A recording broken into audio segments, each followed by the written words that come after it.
Сәлеметсіңдер ме балалар? 2 сынып қазақ тілі пәні 95-ші сабақ зат есімнің жекеше және көпше түрі тақырыбы.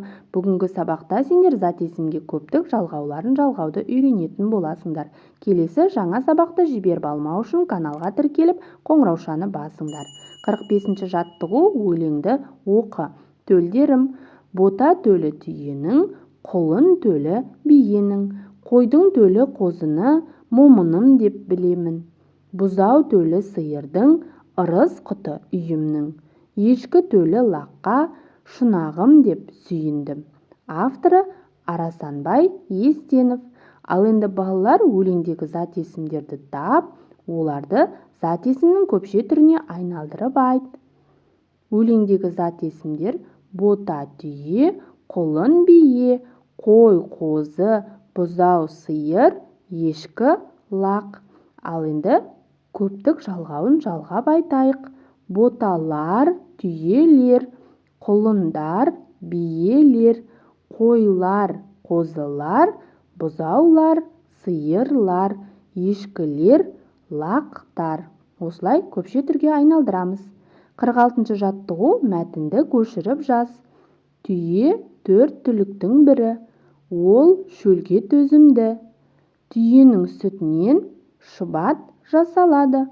Балалар мәтінді көшіріп жазып аламыз. 47-ші жаттығу көптік жалғауларының тиістісін қойып сөйлемдерді жаз. Түйелер боздайды, сиырлар мөңірейді, қойлар маңырайды, иттер үреді. Балалар осылай көптік жалғауының тиістісін қойып сөйлемдерді көшіріп жазамыз. Шығармашылық үзіліс. 48-ші жаттығу. Шеңбер бойына жасырынған түліктердің атауын тап. Жасырынған түліктердің атауы: сиыр, құлын, ешкі, жылқы, түйе, лақ. Ал енді өзіңе ұнаған түліктердің біріне арнап өлең құрастырып көр. Балалар мен сиыр мен түйеге құрастырдым. Ауылда оны бағады, сиырдан сүт алады, айран, қаймақ, құрт жасап, мол табыс та табады. Түйе: мен ауылға барғанда түйелерді бағамын, денсаулыққа пайдалы, шұбатын ішіп аламын. Балалар, сендер де өздеріңе ұнаған түліктердің біріне өлең арнап құрастырып айтсаңдар болады. Балалар, осымен бүгінгі біздің сабағымыз аяқталды.